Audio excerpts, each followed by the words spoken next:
Hey guys, welcome to the Gill Switch, where we work on cars and we prove if a team can do it, so can you. The other day I was out with my mom. She said that there's some shuddering with the brakes, so I took a look around and sure enough we need to change the brakes. So today we're going to be changing brakes on a 2014 Toyota Sienna. We're going to be doing all four brakes, rotors and pads. Sometimes you can get away with just doing the pads, but in this case we need to do the rotors and the pads. It's the exact same process for each brake assembly, so we're just going to walk you through the front one. Now that we know what we need, we're going to go to our local part store, pick up 2 front rotors and 4 pads, and 2 rear rotors and 4 pads. Just a reminder, the front rotors and pads are different from the back rotors and pads, so just ensure what you're getting. As you can see, we're at part source. We're just going to pick up the brakes. We'll get back to you later. As you can see, we have all of our parts. We have a front and back set for rotors, and we have brake calipers for the front and back. Make sure to pick up your brake clean to get all of the chemicals off of your rotor. We're back from the parts store. As you can see, we picked up the rotors and the pads. It's also important to get your brake clean and also to get your parts. We have grease, we have a bungee cord, we have a channel lock, and a bunch of other tools. Don't forget, you need to get your jack and your jack stands. Let's get started. To change the brakes, you have to take your wheels off. So we're gonna have to lift up the car. We can lift up one side of the car because we have a 30-ton jack, but depending on what your jack can handle, you might have to raise it by one wheel at a time.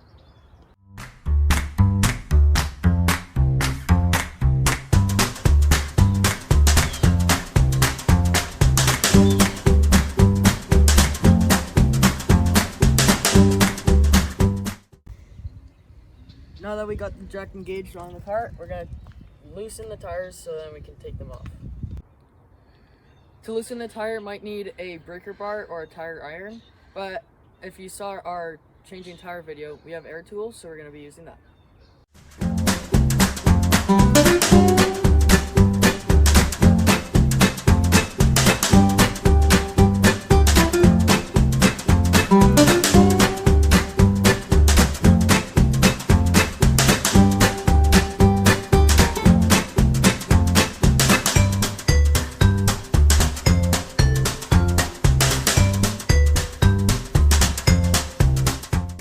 Now that the lugs are loosened, you saw a couple come off, but we're just going to raise up the car so then we can take off the rest.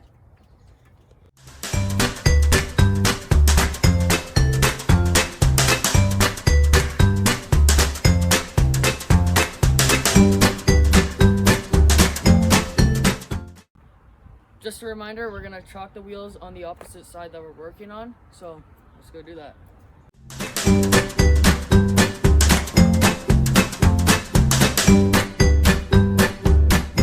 The car is raised. It's important that the tires are not touching the ground, so we're going to take off the lug nuts and we can take off the tire.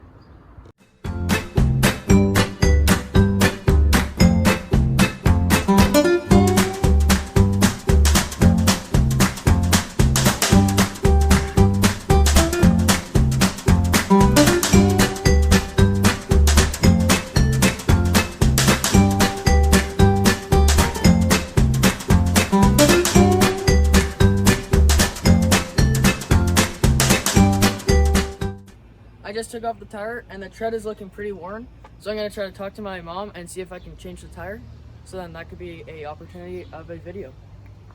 So check back for that. We took off the tire, so you can see the whole entire brake assembly. These are the rotors, this is the caliper, and then right here is the brake pads. First thing you need to do is loosen up the caliper so that I can take out the brake pads. So we turn the steering wheel a bit so then it's easier to access this bolt, which you need to loosen to be able to open this caliper up, and then you can take the pads out. Before we go under the car, we're gonna get the jack stands in place for our own personal safety.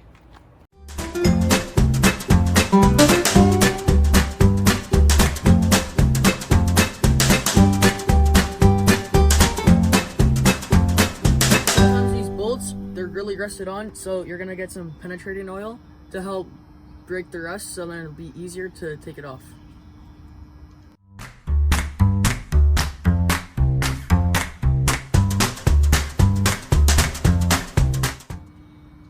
So now that we loosen the bolt up, we're ready to remove it.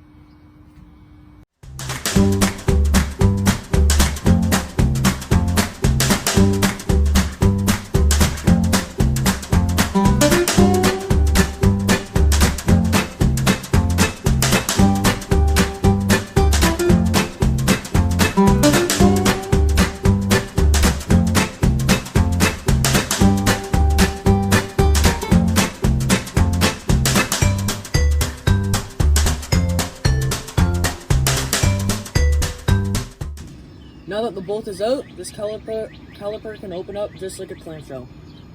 Sometimes it'll be a struggle because there's a lot of rust, but eventually you will have it opened. Now that the caliper is up, you can see the brake pads and the clips, and also you can see the final bolts to be able to remove the caliper completely. So we're going to take the brake pad clips out. They just kind of pop out like that.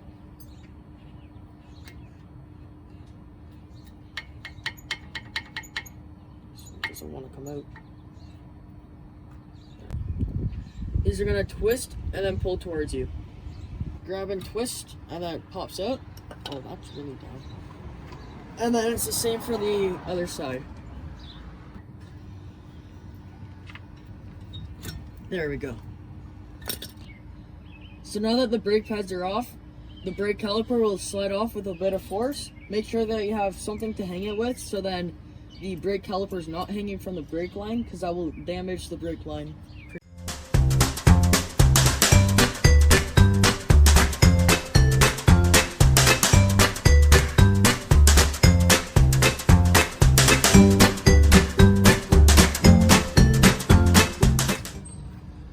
Now we can remove the mount so that we can get to the rotor, and that consists of taking off 2 bolts. Now we're going to take off these 2 bolts, so I'm just going to spray it with some lubricating oil, and then I'll take them off.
Now that the bolts are off, this thing should just slide off like that.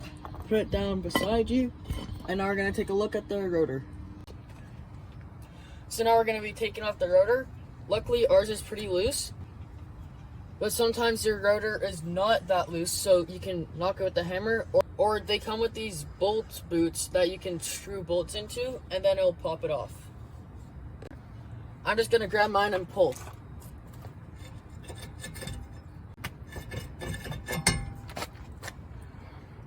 Look at that. Here's the old rotor. We're gonna get the new rotor and pads, and we'll see you soon. We got the new rotor, so we're gonna have to take it out of the plastic packaging. Then we're gonna have to clean it off, so then there's no oils on it. And then we're gonna go wire brush the hub. So we picked up brake cleaner, and it's ABS safe, so then we don't break the electronics, and we have a microfiber cloth, so then we can wipe this rotor down. Be sure to be in a well-ventilated area.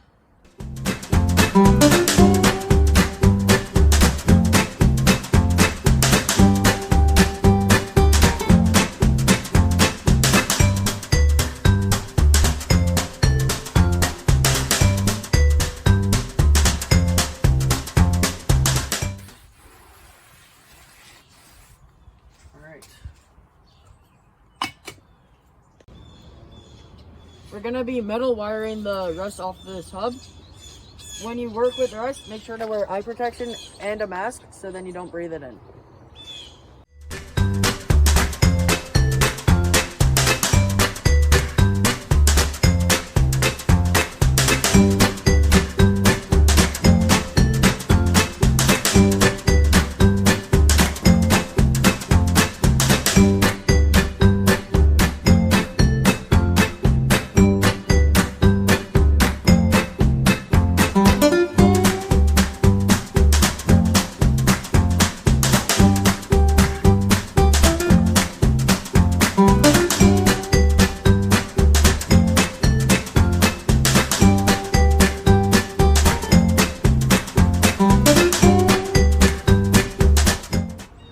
You don't want to get all the rust off, you just want it to be a nice smooth surface.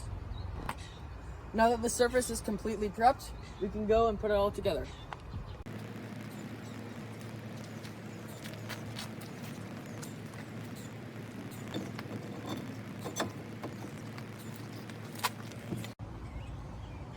You see that the rotor is tilted? We're just going to get a lug nut to hold it in place.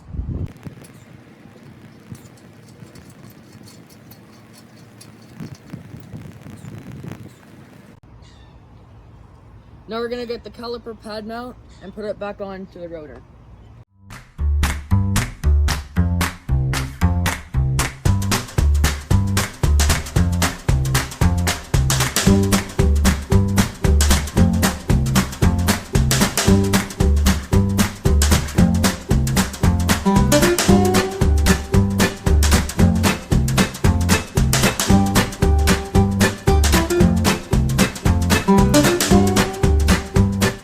I'm going to take the ratchet and I'm going to tighten it up.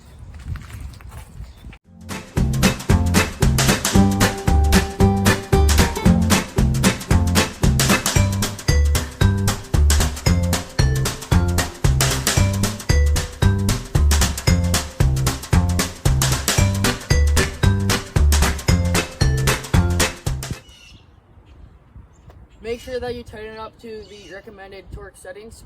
For us, it's 104 pound-feet of torque.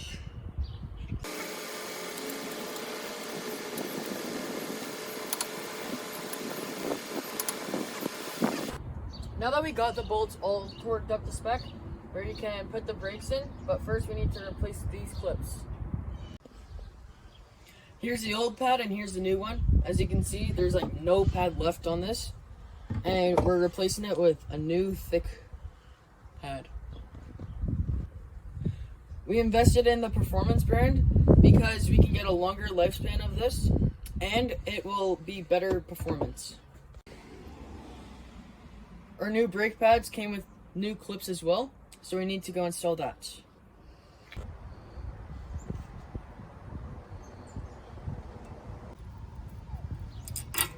So we just pop the pin out, as simple as that. And just make sure the new pins go in the same way the old pin came out.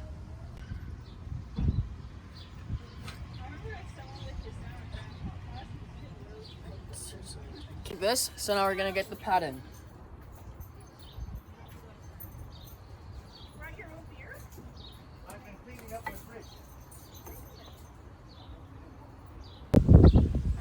There we go.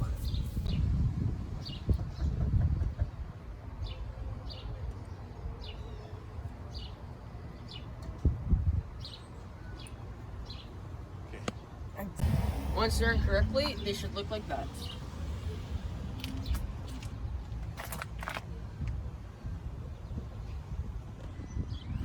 So we're gonna need to put the caliper back on, but before we do that, you're gonna have to compress the pistons. They have a tool for it, but we found an alternative way to do it. So you take a brake pad and you have channel locks, and then you make the channel lock the same size as what the piston should be, and then you put the brake pad right there. Then you open the channel lock. Remember to do it slow and in the middle like the tool would.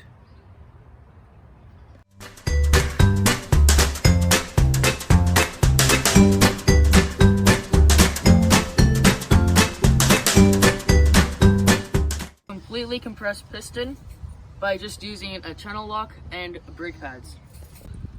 So now that everything's in place, we gotta put these clips in. They just clip into these two holes.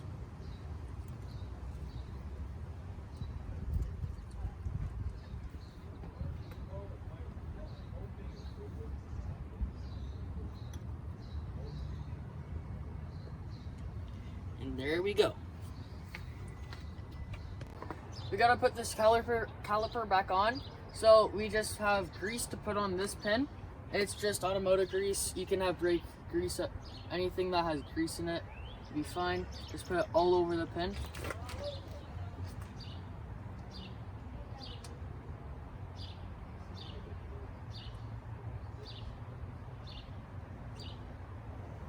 Try not to get it anywhere else than just the grease.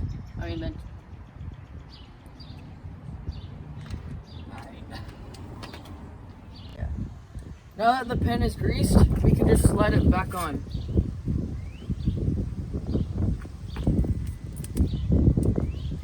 And now you just want to close it up.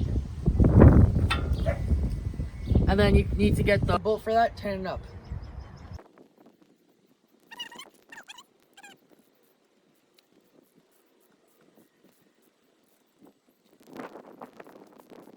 Alright. You gotta torque this bolt up to spec. Check your owner's manual. For us, it is 34 pound-feet of torque.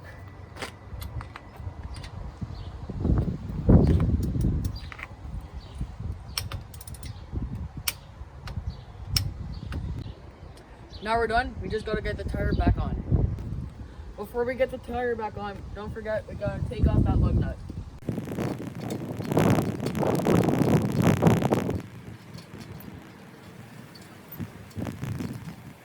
Now you're able to put the tire back on.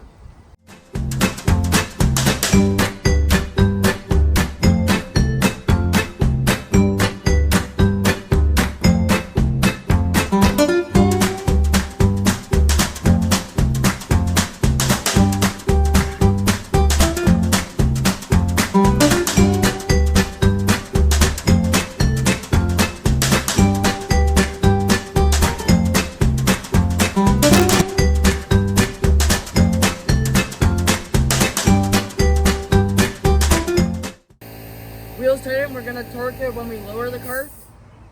That means we're gonna have to do the other brake. We'll see you soon. We gotta do this 3 more times just to speed things up. We'll show you the before and after for all 3. So we finished with the rear brakes, but there's a problem with the rotor, so we stuck with the old one.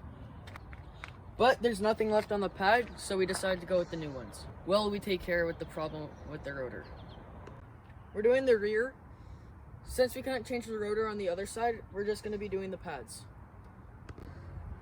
Now we're done with the pads, we're going to move on to the front.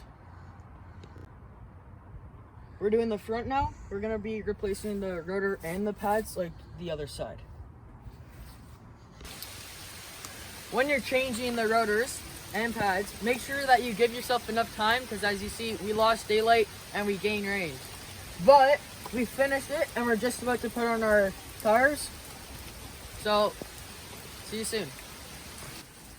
Just as a reminder, torque all of your tires. I did it, even though it's raining, safety comes first. Hey everybody, even though it's raining, we still gotta finish the job, which means we gotta pump the brakes because we compress the calipers. So we're gonna keep on pumping the brakes till it's good and hard.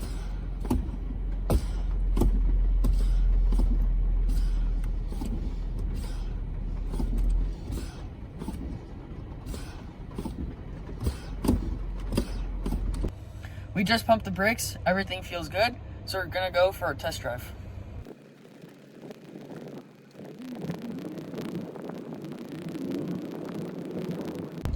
When you're going out on the test drive, you want to make sure that your brakes are working properly, so then when you have to come up to a light or anywhere that you have to stop, you will not have a brake failure.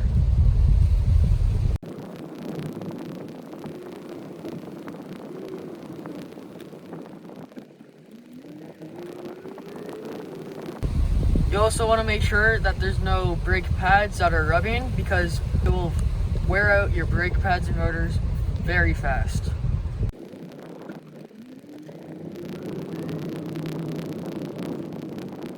As you can see, we made it back home safely. It's the next day. Some things you might want to check is the master cylinder. As you can see, our levels haven't gone down. And also, you want to check the calipers to make sure that there has not been any leakage.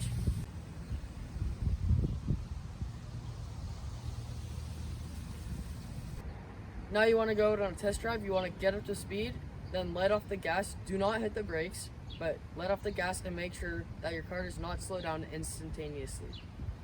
If it does, that means there's a problem and you have to change them. So this concludes our video. I really enjoyed this one because we had rain, day, night, and problem with the back rotor. But this shows if a teenager can do it, so can you.